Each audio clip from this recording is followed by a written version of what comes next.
Tiga. Pemirsa delegasi yang selama ini masih setia bersama podcast media delegasi. Kita pada hari ini coba mau bincang-bincang santai bersama seorang aktivis di dunia kaum marginal, di mana beliau selama ini kita kenal begitu gigih, giat untuk membela para kaum miskin. Ya, selamat datang Pak Uwa Pasaribu. Selamat sore, Om. Selamat sore. Kita mau coba mengenal lebih jauh lagi, lebih coba tahu udah seperti apa gerakan-gerakan yang sudah Amang Uwa Pasaribu giatkan untuk membela kaum miskin. Yang terakhir kali ini kita mendengar persoalan-persoalan pengurusan di ini legalitas ya, di Sdukcapil ya, di Sdukcapil Kabupaten Deli Serdang. Kira-kira boleh tahu seperti apa kira-kira itu? Baik, terima kasih atas kesempatan ini saya berbincang-bincang. Memang perjuangan kita selama ini masih begitu-begitu saja. Artinya persoalan kemiskinan khususnya di bidang adminduk yang mudah-mudahan sudah banyak kita tuntaskan ya.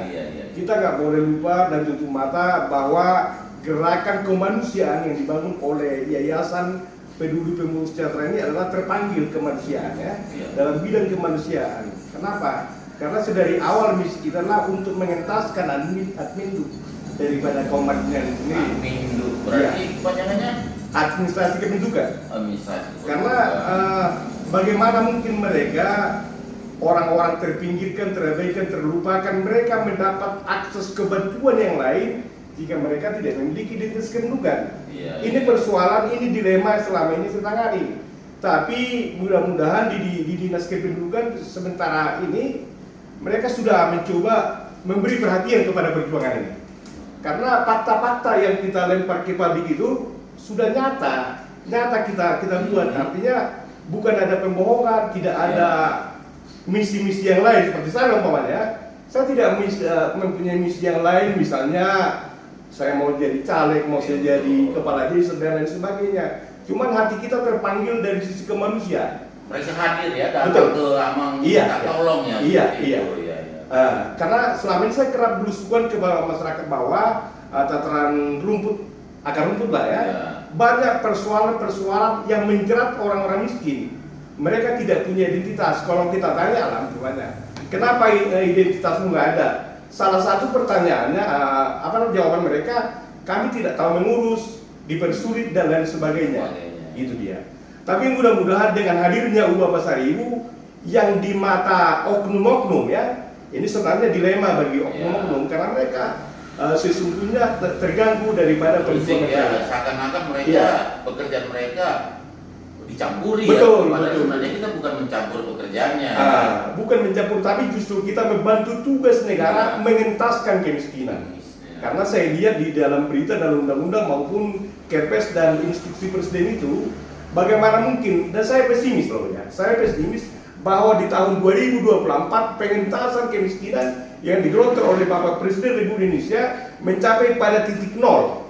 Kalau kita lihat fakta-fakta yang kita dampingi sekarang. Padahal harapannya sebenarnya bagus ya. Betul. Harapannya bagus, hanya fakta di lapangan mungkin Amang Pasaribu melihatnya terlalu jauh ya, belum pencapaian nol itu jauh sekali.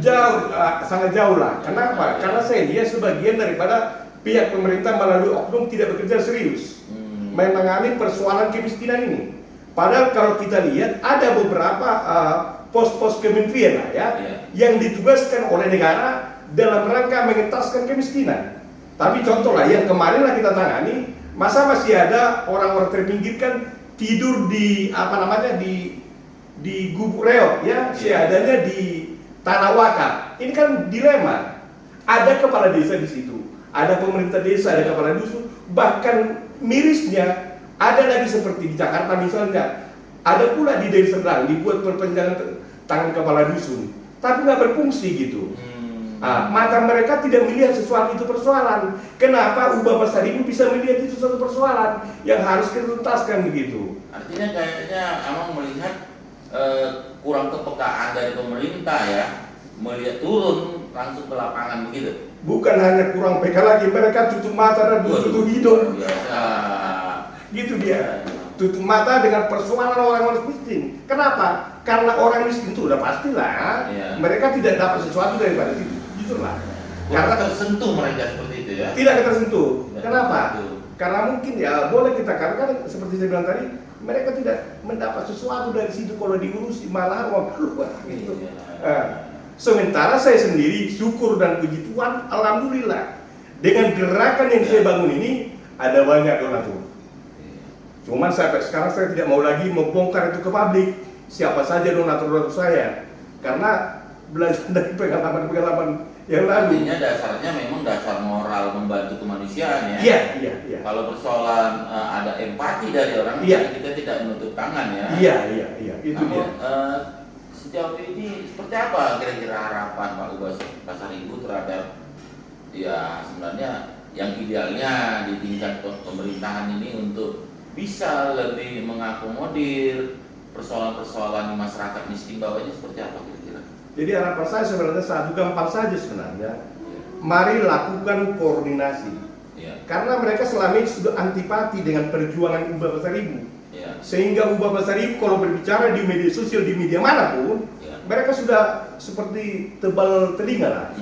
Makanya dalam waktu dekat akan saya buat gerakan-gerakan yang lebih besar lagi, yang lebih gaung lagi, supaya pemerintah dalam hal ini oknum-oknum oknum lah, misalnya kepala desa, kepala dusun dan lain sebagainya, itu harus kita undang, kita dorong bagaimana supaya peka dan responsif kepada persoalan orang-orang termarginal seperti ini gitu.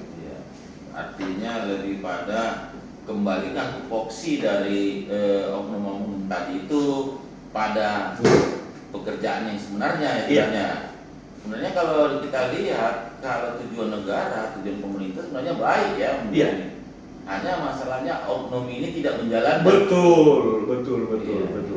Coba bayangkanlah ya, lahir di Kota Medan, besar di Kota Medan misalnya, lahir di Sumatera Utara lah, katakan kan.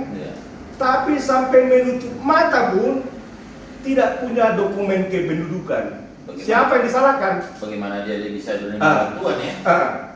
Seperti yang di Tegalsari kemarin. Masa untuk membuat identitas kependudukan dibutuhkan 18 materai? Coba, di mana logikanya? Saya mau tahu di mana logikanya. Bahkan hari ini sesudah tuntas kartu keluarganya, pihak Dukcapil Kota Medan sendiri mengarahkan yang bersangkutan supaya mereka KTP di kartu camat. Itu pun nggak logika. Sementara alatnya ada di Dukcapil gitu. Ada di Dukcapil, di depan mata mereka ada. Dipimpong lagi ke kecamatan mengeluarkan ongkos. Gak tahu lagi dari mana lagi ongkosnya itu. Saya sudah telepon tadi pihak camat. Pihak camat tolong dibantu itu, kasihan. Untuk apa lagi yang Pak materai? Kalau kita asumsikan, akumulasikan satu materai 12.000, 4 sudah 48.000. Kalau dibeli beras sudah makan satu keluarga. Kan mereka tidak punya hati, nggak tahu peraturan Permendagri mana yang dipakai untuk itu.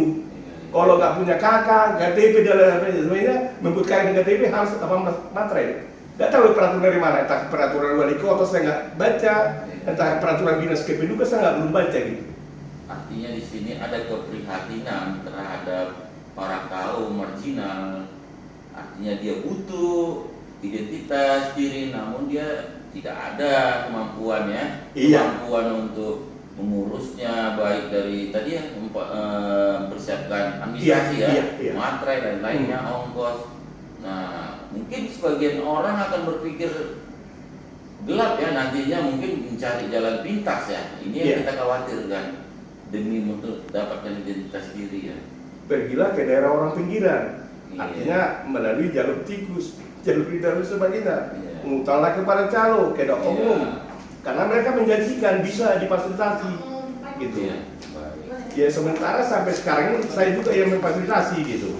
Jadi itulah harapan Pak Ubah. Kira-kira pesan-pesan moral Pak Ubah Pasar Ibu terhadap para kaum marginal di luar sana mungkin mendengar informasi dari media delegasi ini, kira-kira apa yang mau Bapak? Oke, saya mau sampaikan kepada teman-teman, warga kurang mampu, rentan, terpinggirkan, terabaikan, bahkan terlupakan oleh tangan-tangan oknum-oknum. Mari selesaikan administrasi kependudukannya. Jika pemerintah melalui hal ini, pihak terkait tidak mampu, ada Ubah Pasaribu selaku Yayasan Peduli Bumi Sejahtera siap menjembatani. Bahkan orang-orang terpinggirkan yang belum memiliki kartu Indonesia Sehat, ya, siap kita akan bantu edukasi dan advokasi sehingga kaum marginal itu benar-benar sejahtera. Kita akan coba hadirkan negara dalam rangka persoalan ini, ya. Ini tugas saya, membantu tugas negara memberikan rasa aman dan baik kepada masyarakat itu. Baik, demikian pemirsa media delegasi, kita tadi coba bincang-bincang kepada Bapak Ubah Pasaribu, seorang aktivis para kaum miskin. Salam delegasi. Salam delegasi.